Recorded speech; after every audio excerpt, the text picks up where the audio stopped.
So we're recording.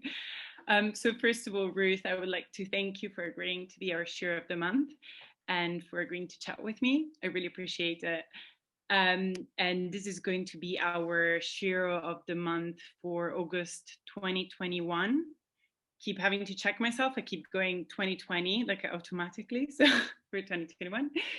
And how this works is that I'm just going to ask you 20 questions in an unreasonably short amount of time. So I apologize for that. Whenever you're ready, I will start. Should we go? Yeah, thank you for having me. Yeah, brilliant. Okay, so we always start with a quick check-in. How are you feeling today? How are you doing? I'm feeling good, thank you. We're mid-August.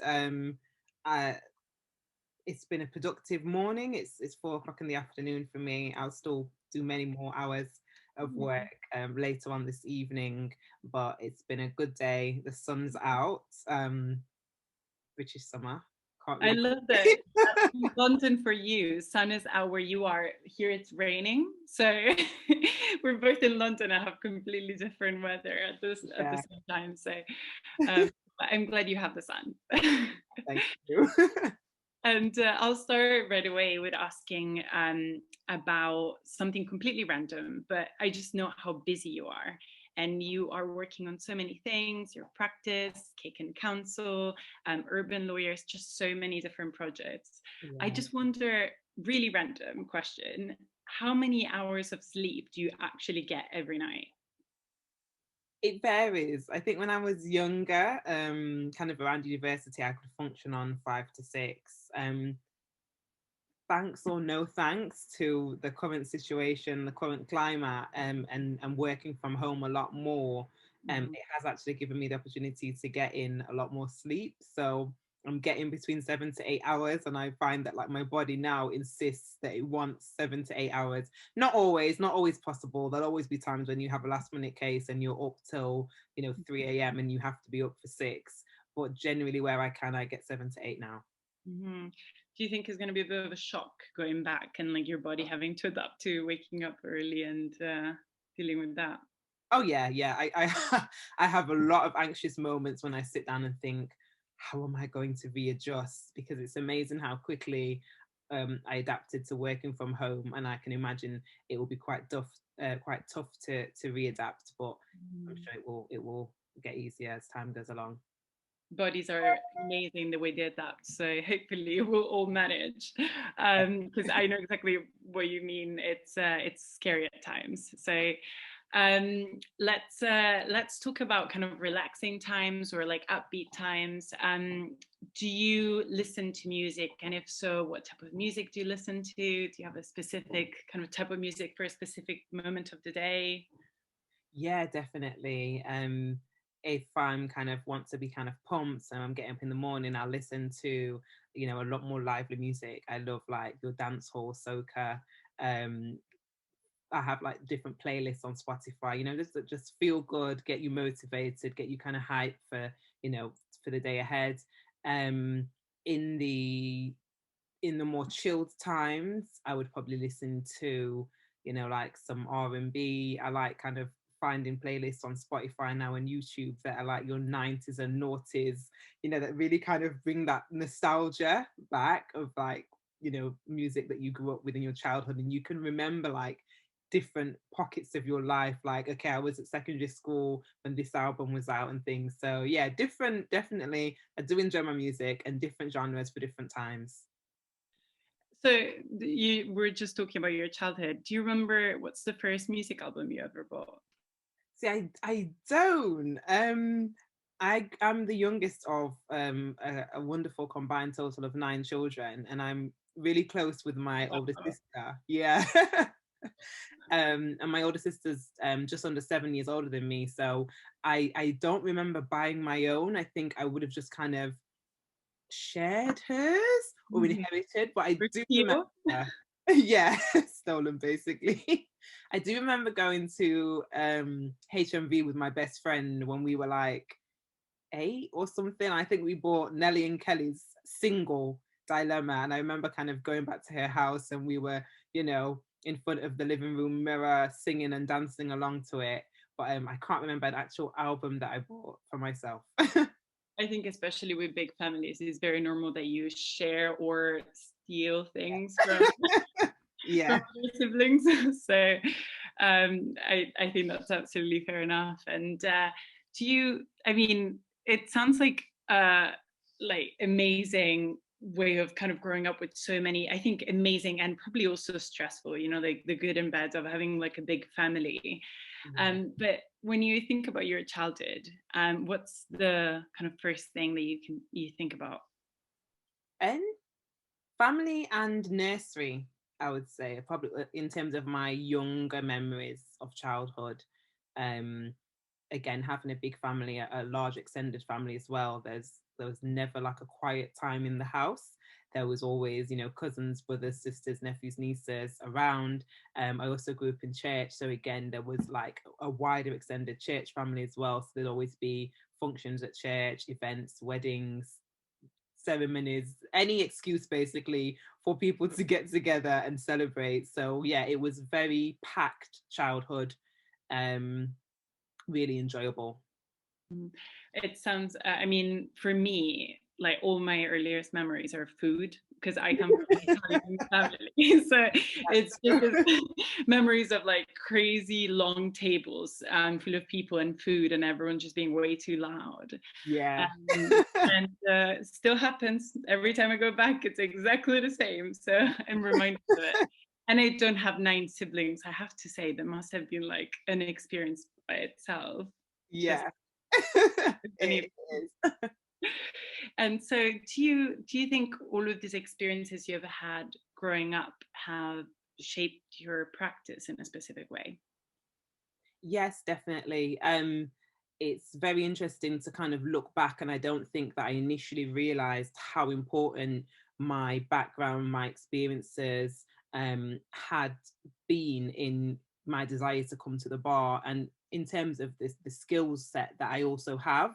To give you some specific examples, I could say, kind of growing up in a larger family, you know, working class family. My parents had come over from Jamaica when they were young. So they, you know, had worked very hard and instilled in us to work very hard. Growing up also in sort of a church community, a lot of giving back and helping people. Also fed into, you know, what I saw and experienced, and as well my advocacy from, you know, being really young. I'd be up there having to kind of speak and recite things. So I can look back now and think that actually really helped me with my speaking and my confidence. And to just being a young Black woman growing up in certain areas that I didn't grow up in the worst areas, but I was still exposed to a lot of things that my peers that grew up in the more affluent areas didn't experience. And so I saw and experienced things and learned about the criminal justice system and was able to have conversations at an early stage in life, being one of 2 Black girls through the majority of my primary and junior schooling, again, demonstrated to me that there was inequality of treatment. You were treated differently based upon how you looked and in your race or your skin color. So there was a lot of things that fed into me wanting to kind of be a barrister, wanting to advocate for people, wanting to help people. In this format. I did have a stint. My mum qualified as a teacher when I was when she was pregnant with me, actually, and so I had a stint where that's what I saw. And often, you know, you model upon what you're exposed to. So I had a stint where I wanted to become a teacher, and my mum told me no, it's too stressful. So my older sister became a teacher instead. Mom um, happy about that, or she just she's happy now? I think she just blindsided my mum when she just became a teacher, but she enjoyed it. She's now left teaching. And also I had a stint where I wanted to be a doctor or a nurse, but I, like, it's not a secret, I do not do well with blood. So that quickly went out the window. And it was actually my final point. It was actually an outreach program that gave me the exposure of actually speaking to law students and realizing that this was a career that I could become involved in. And that was an outreach program through Sheffield university that partnered with various secondary schools that I was selected to participate in. So yeah, experiences definitely have shaped me wanting to come to the bar and be a criminal practitioner. So this advocacy program, was it, did you apply kind of randomly? Because it sounds like you were not sure that you wanted to do that, but you got in. Yes, we were selected. It was one of the kind of, the infamous taglines that it was for your gifted and talented from non-traditional backgrounds. And so I just got a letter home one day at school. I think I was in about year 7, and it just said that Ruth and one other child from year 7 have been picked to go on this program, and it was directed at children they thought could become doctors. And so it was really good. We had, I had time out of school, I say to my friends, oh, I'm off to, the I think is it the Museum of Life or something up in Newcastle, and had a day at Sheffield University with law students, and they're university students, and I'm like year 8, so I felt really kind of special and intrigued. And yeah, there were so many activities and exercises that we got to do that was really, really fantastic, and I'm really grateful for that program. As I say, I don't do the guts and gore and the blood, and so it got to kind of year 9, 10 where I could have carried on with the fades, but by then it was cemented in my mind that actually I really want to become a lawyer, so I'm not going to continue with that program. But it was a really, really good experience. I love the idea of baby Ruth thinking, this is an amazing program. I get time off from school, because like when you're a kid, that's the best thing that could happen. It's a great program. I get time off. Yeah. I also appreciate the blood stuff. I'm actually needle phobic, so I was always like, oh, I want to help people, be a doctor, and then realized that I could never do anything like that. So I appreciate that. Yeah, absolutely. I know what you mean. So moving on to, we're talking about amazing programs that inspire a lot of people. So let's talk about Checkin Counsel. Let's start by kind of understanding, how long did it take you to launch it? That's my first question, because there is so much, it looks like there is so much thought behind it. So I just really want to know, how long did it take you? I couldn't even put a time frame on it, but it had been an idea for years. And actually, my eldest niece, bless her, who's 4 years younger than me, just said to me, Auntie, if you're waiting for it to be perfect, like you'll never start it. So get it started. So yeah, I started it in 2017. I was still a pupil at the time, but it had been a brainchild for a few years before that. I love the kind of how wise your niece is. Yeah. Like, that's such a good tip, but you would expect it from someone with a lot of experience on this thing. So I love that. And maybe you get this question a lot, but what's the cake for? How do you choose the title? I really like alliteration, and I like play on words and literature, and I also have a sweet tooth. So for me, I really wanted to create a space that was different. In my experience, a lot of legal networking is, your stereotypical fancy venues and small canapes and a more professional kind of setting and experience. And I just wanted it to be very informal, somewhere where people felt comfortable. Again, coming from the backgrounds to which I'm coming, when I had my dining sessions, I had to kind of learn about which glass was for, I don't drink either, so even wilder for me, which glass is for port and which glass is for this. And you're eating, and I knew about having a couple of sets of cutlery, but I was presented with probably about 6 sets of cutlery at my first dining session and about 4 different types of glasses. And so I think it's wonderful. Like, I really enjoyed the experience. It felt like I was in a new world, and it's great. But then there are people, who could have real social anxiety from those type of platforms. So with Checkin Counsel, I wanted it to be like, it's it's a bit of cake, it's something fun, it's something less formal, and you can feel comfortable. People English people often talk about having a cup of tea and things like that, but I need food. Like you spoke about your love for food, like I need some form of food. So yeah, cake and counsel, it rhymed, and I thought it was quite punchy. I love it. I absolutely love it. And I have to say, I'm one of the people that had so much social anxiety when I, even just not even the dining, the walking in the inn. I Mm, find inns like a quite, I don't know, I get a lot of anxiety from them. So with Themis, we were thinking about this kind of taking back the space in a way, or actually taking it for the first time. yeah. Just because I remember this kind of walking in the inn and all of these massive paintings of like this Mhm. old white man looking down on me, and just Yeah. everyone dressed in like dark clothes, and I'm wearing dark now, but I try to be colorful, and like I just, it's quite, yeah, it can be quite daunting sometimes. So it's nice that like you can feel a little bit more relaxed and really kind of open up and be yourself, because I think in this situation a lot of people can't be themselves and like express themselves as they want to. Yeah. So I love it. I absolutely love it. And I love cake, so love just yeah.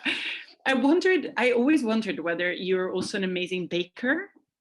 I wish I was. Like I definitely dabbled when I was university, and I haven't baked in a while, but I know a lot of great bakers. Okay, brilliant. So you can get hooked up with a good baker for a meeting. Yeah, exactly. And going back to like a bit more kind of in a serious light, taking this amazing project that you started. So what do you hope that people take away from this? Like what? Yeah, we have a quite a large emphasis on kind of developing soft skills and also networking. So one of our USPs as well is that we try to ensure that for the amount of aspiring lawyers and people curious about and interested in the law, we have a higher ratio than often is had at events of practitioners. And so it just allows people to have good, honest conversations, to really understand there's still a lot of misconceptions out there about, being a lawyer, about working in the law and things. And so when you can have a real honest conversation with someone who lives it, breathes it, and works in it, I think it really helps to kind of, alleviate a lot of these fears, dispel a lot of myths, and also provide people with, work experience opportunities. People leave a lot of our events with them, and also tips and advice on, how to kind of take the next steps that they need to take in developing their career. And just, yeah, kind of providing people with inspiration. We like to do a lot of inspirational posts. And we also have been like formed and had support groups. So we've started with the pupillage support group, and we have had workshops for training contract, but we will roll that out at a later stage, which just gives people that quality support. Because again, when you're coming from backgrounds and you don't know lawyers, you don't know people that are practicing as barristers or solicitors, it can be quite difficult to really understand all the steps in the process, and really kind of even have that level of support. Like it can be really draining and demotivating. So we really hope to kind of give people quality advice and support and opportunities.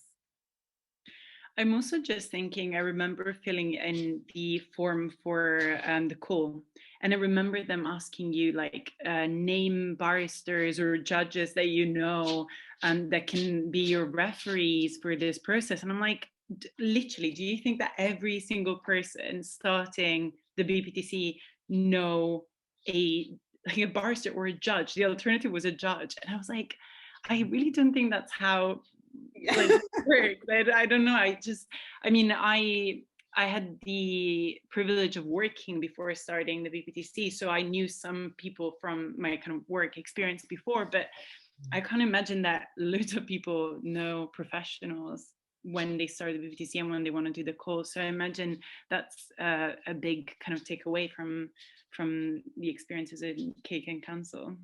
Yes, exactly that as well. And again, a lot of it is based upon kind of mine and my peers' experiences as we were trying to navigate our way into this legal world. And it's exactly as you say, most of us didn't know practitioners or judges or people that could give us, tips or references, or, a lot of us even at school and college, I had to do a lot of the research myself to understand what A levels, what university, what types of things I should be looking at if I want to become a barrister.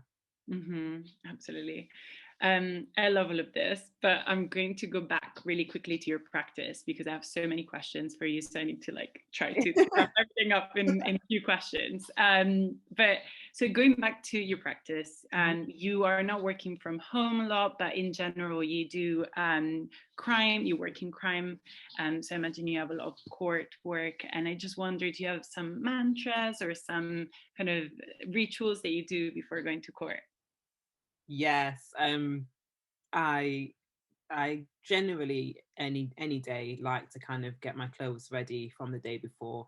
Unfortunately, when you're in court, you've got limited options. It has to be a dark suit. You know, you might have a blouse. Sometimes it might be a dress or trousers and things. So you can kind of play around to that extent with what clothes you're going to wear. So I like to be prepared because I always have this fear of waking up too late. When you're a practicing barrister, you travel at short notice all across the UK. And so some mornings I would have to be up after 5 and out of the house, you know, shortly before 6. And so I've kind of got my routine ready that just in case I snooze through one alarm too many, I can, you know, straight in the bathroom, come out, clothes are ironed, steamed, bag is packed and ready, shoes are by the door. So that's kind of one of my things to kind of, in case of emergency, in case I'm running late, get everything ready and prepared. Again, I love my food. Snacks will be ready. Water, things will be chilled in the fridge. My little lunch bag will be on the kitchen side. Like everything as much as possible will be ready from the night before. So that helps me feel kind of calm and relaxed. If I'm treating myself, which is very rare because often you find that you're working up until you go to sleep on something because you just can't relax. But the odd time, if I've sort of treated myself, and that's again, you know, if I've had to maybe travel to the city the evening before or the morning of, watch a little bit of something just to kind of unwind for a split second Relax. before you get into action mode. And yeah, also maybe listen to, if I'm kind of walking to the station or something, listen to a little bit of music, some kind of songs to get me hyped and in the mood. Fantastic. I love it because I'm just as much as a panicker when it comes to snoozing. So many times I snooze without realizing that I'm snoozing. So Yeah. I don't know if you do the same. I just wake up and it's like half an hour later and I didn't realize that I turned off like 5 alarms. So I Yeah. do exactly the same. Plan everything that I can. Yeah. More, we talked a lot about kind of people thinking about a career at the bar, starting a career at the bar. And I just wonder whether you think there are either a set of values or some specific values that you think are very important that kind of to install in future barristers and the new generations of barristers. Yeah. I would say from my own personal experience, and from kind of now being a mentor to kind of a number of aspiring barristers, um, things that I've seen is that we kind of have to change the narrative. So kind of not shrinking away and feeling that we're not worthy or kind of, you know, kind of feeding into self-doubt. I think that we have to kind of get over that, and that's because of what's given out as the picture of a barrister. You know, it's still out there and it still exists, so we have to kind of try to kind of challenge that and just remember that, you know, you deserve to be here. Just because people look like this, you know, 50, 60 years ago doesn't mean that that will always be the same. You know, just how technology has advanced, just how so many things have advanced, like the scope and the narrative of life is changing. So yeah, have confidence in yourself, and believe that, you know, you deserve to be there, you deserve to be in the room, you deserve to be at the bar. I'd also say like uh supporting each other. I found that when I was kind of, it was the BPTC at the time, when I was studying that, you kind of had those that would be supportive and help you, and you'd have those that were slyly competing with you, even when you weren't trying to compete. And I think that I'd love to see for like the future generations, don't compare yourselves and try and kind of get on. it's another ethos. I'm going to bring it back to Checkin Counsel, but that's another thing that I highly encourage. I think often when people attend events, they only want to speak to, you know, the worthy people, the judges, the barristers, the solicitors. And I'm always saying, like, your peers are just as important, because they will be the people that actually know what the bar course is currently called. You have judges and barristers that are still calling it the BVC, and, you know, the Inns of Court, and all types of things that was from their time. They can give you good advice as to their level and how they got to it. But in terms of the here and now, the stage that you're currently at, your peers are really important. So try not to burn bridges, try to kind of connect with them, and they'll be the ones that tell you about pupillage opportunities that come up, and about, you know, training and work experience and things that you wouldn't have known about if you weren't in communication with them. Yeah, and you also want to be in a space where, in a friendly space where people support each other. You don't, I always think I don't want to work in my daily basis. I don't want to work in a space where everyone is just like kind of sneaky with each other and like hiding things from each other instead of like supporting each other. I just think it's good to kind of behave the way that you would like to see other people behave as well. So it's, we really all need to work towards kind of creating a space that is a bit more supportive and open towards everyone. And that kind of goes into moving on to the questions that are really kind of Themis focus in a way, that are a bit more about reform. So I want to start with the kind of massive question that everyone replies, but it's impossible to reply to. What does feminism mean to you? Say it's putting women on the map. It's kind of reminding and making sure that we have equality, you know, that we're just as good as our male counterparts, and kind of the stereotypes and the kind of the double standards that are often perpetuated against women. It's about kind of challenging those and making sure that, yeah, we have, you know, equality. We're just as good as the next guy.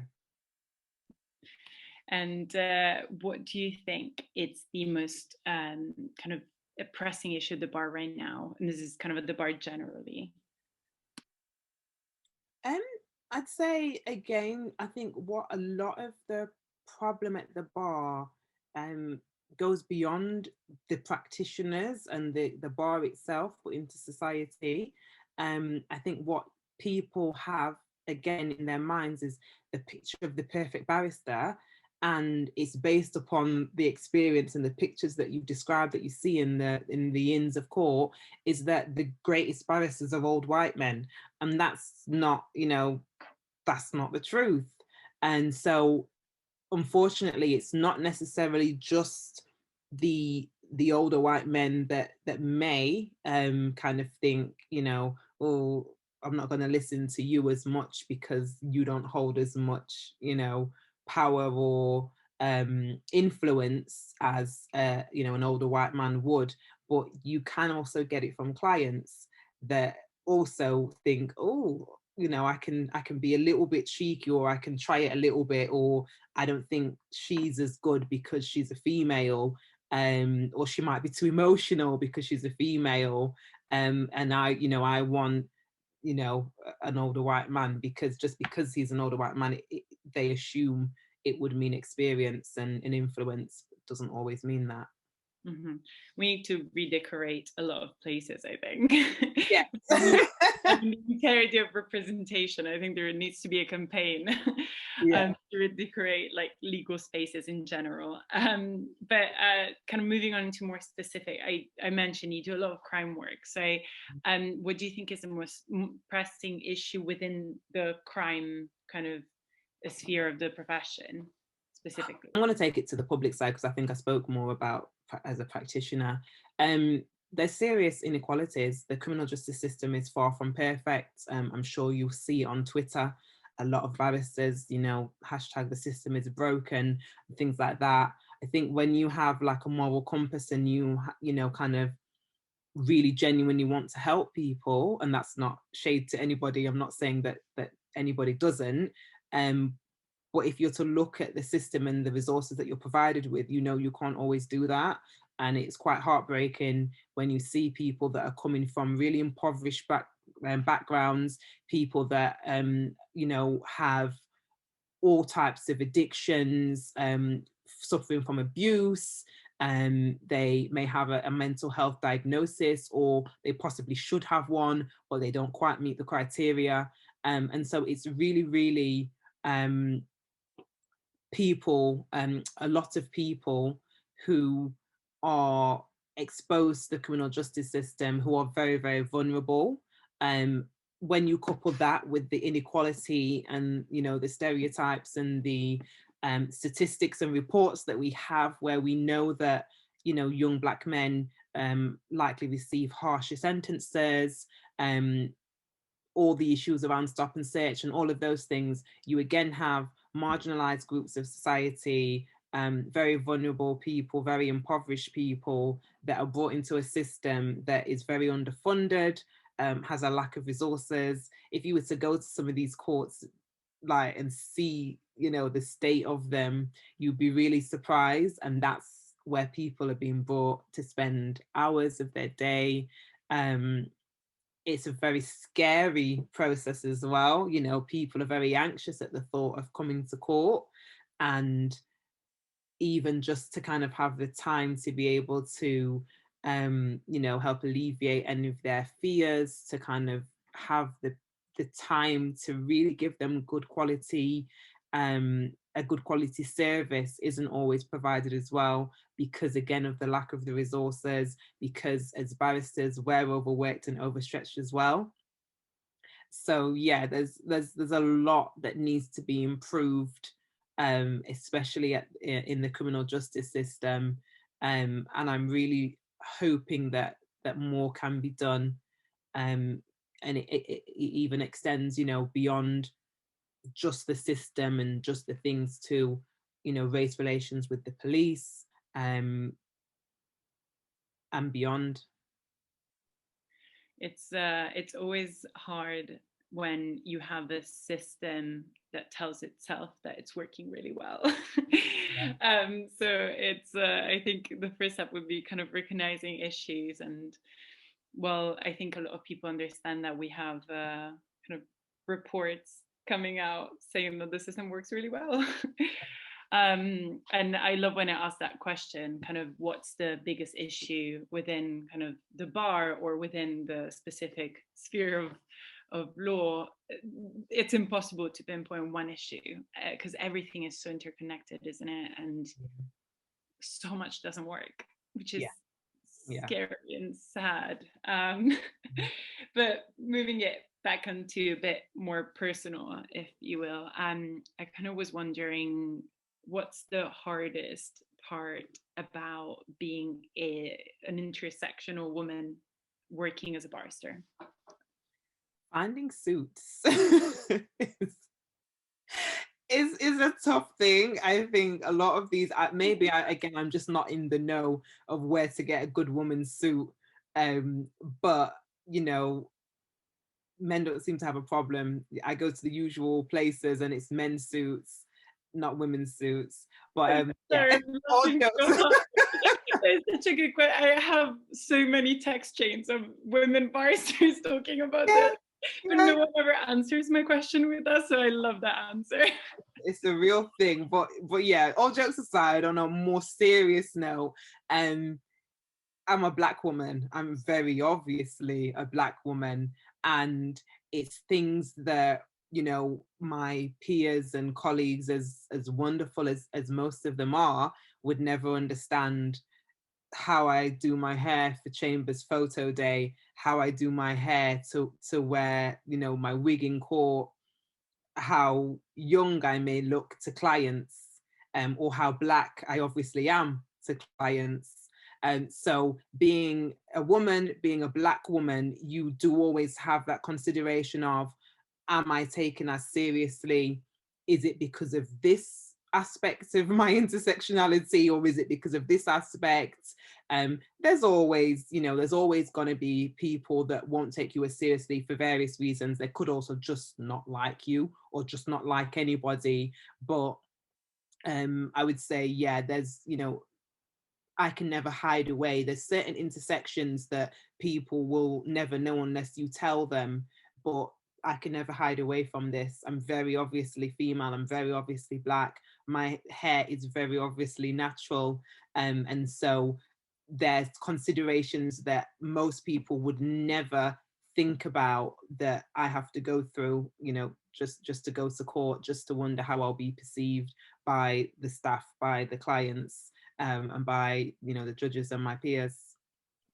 So moving kind of the conversation to a positive note, what's the best part about being an intersectional woman at the bar?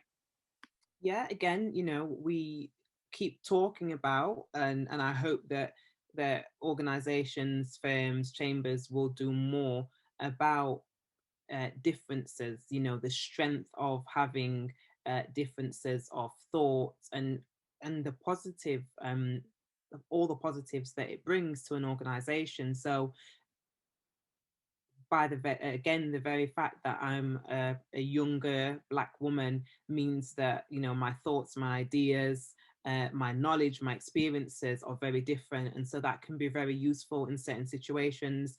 Again, especially at the criminal bar, when you're dealing with people from communities that aren't too dissimilar to communities of myself, it means that sometimes people naturally feel more comfortable around me, not just because of how I look, but because of how I speak, or because I know how to treat them, and how to, adapt my communication to suit the needs of the different people that I'm working with or providing a service to.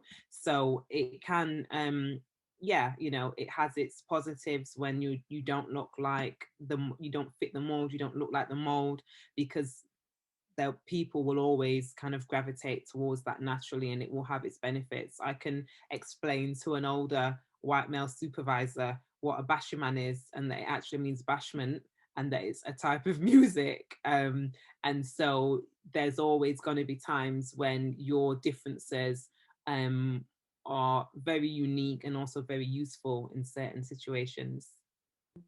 I've actually heard of this mentoring programs that are kind of working the other way around, where there are younger, diverse kind of pupils or younger barristers that are kind of mentoring older members of the bar. And I think that's such an interesting project in a way that it really shows that kind of we need to move on as well a little bit. You can see my face and I'm sipping my water. It's an interesting concept. Mm. Love the sip of water. It was very telling. I think you're going to sip some water in my next question as well, because I know what you're going to say, but I'm still going to ask it. Do you think that the bar needs feminism? Of course, of course. The world needs it. The bar especially does need it. We're still in the times where there's a huge lack of diversity at the bar. So we need all of it. We need the feminism, we need the racial diversity, we need all of it. The intersectionality of it, especially, Yeah. right? So we're kind of coming to the end of the interview. So I have a couple of last kind of random questions, I want to say. Yeah. But I always ask everyone if you have a song or book or movie that you want to plug. I kind of always see new different ideas coming up and I love it. So even for my personal do you have anything that you kind of want to plug in? Yes, I have a couple. When we've spoken about music and what kind of gets you hyped, so I'll give you a song which is again, it's one of my hype songs. It's called Queen by Janelle Monáe and Erykah Badu, and these are two very woke, very unapologetic Black women, that they are just kind of about empowering women, about empowering Black women. Often Black women are put down and not seen as the beauty standard, and not always taken seriously. So their song is just kind of about all aspects of that. It's a wonderful song. It definitely just kind of picks up your mood. And it's about, again, women empowering each other as well, not comparing each other, but kind of just, yeah, kind of just stepping into all that feminine energy and feminine power that we have. Books, again, I'm going to be very, very specific with the ones that I want to plug. These are not only young Black women, one in particular that I know is in the legal field as well, which I think is important, and also they're British. So two books. I'm in the middle of a house move, so one book I physically have, I would love to have shown it to you. It's hot pink, and it's called Slay in Your Lane. And that's by two friends who came together in different sectors and wrote that. And it's also kind of known as the Black Girl's Bible to kind of navigating adult working life. And I'm so excited for, I've ordered it on pre-order. It's not even out yet, but it is called Grown, the Black Girl's Guide to Glowing Up. And that's by Natalie Carter, someone who I first met through Urban Lawyers years ago. And Melissa Cummings Quarry, and it's not out yet, but I've pre-ordered it to myself as a birthday treat because it comes out in September. My birthday's in September. It's really, really important to kind of support our own, to learn from as well, because they can speak about the Black British experience, which is obviously very relevant to me. Often a lot of books and things are about America, which is great. You know, it's always good to learn about different countries and cultures, but when you can kind of have the closest possible experience and insight, I'd always recommend it. Yes, it's different. You can't do anything about it. At the end of the day, is different countries approach issues, similar issues in very different ways as well. So I guess it's a very different perspective from it too. I love those recommendations. I am going to try to find them as well. I'm trying not to use so like I need to like I'm trying to find like alternative ways to find books during a pandemic, which is always interesting. But I will absolutely put them on my kind of to read list. And I'm going to ask the final question for today, and I'm so grateful that you kind of stayed on with me this entire time. So I appreciate that. But the final question for today is, what if you have an idea whether this can be a project or an event, anything really, but what do you think Themis as an organization for intersectional women at the bar, what should we focus on next? Topic or specific project? Yeah, I think something that, you know, we've kind of spoken about throughout this interview, and something that's very clear in the work that you're doing and looking to achieve, something that's very heavy visually in terms of women in the sphere. So 100 Years in Law did What a Lawyer Looks Like project, and it was pictures of, you know, any lawyer, anyone in the legal field could go and have a picture. It could be something like that. We've spoken about replacing certain pictures in certain inns, a project, you know, like that, with so many different diverse women's faces or videos, or, you know, a slideshow or something that's very visual, and very impactful in showing what an intersectional bar really looks, female bar as well, because it's about the girls, looks like, I think would be very, very impactful. Well, I think we're starting by kind of interviewing all of the amazing shearers at the bar, and we really want to like platform all of you and your work. And with that, I want to thank you again. Thank you for agreeing to be our Shero for this month, and thank you for chatting with me. It was a pleasure. And yeah, I'm sure I will contact you with so many other questions, because my questions were not enough at all. But I really appreciate you, and I want to thank you again. Thank you so much for having me and for inviting me. And I look forward to kind of collaborating and doing more stuff with Themis.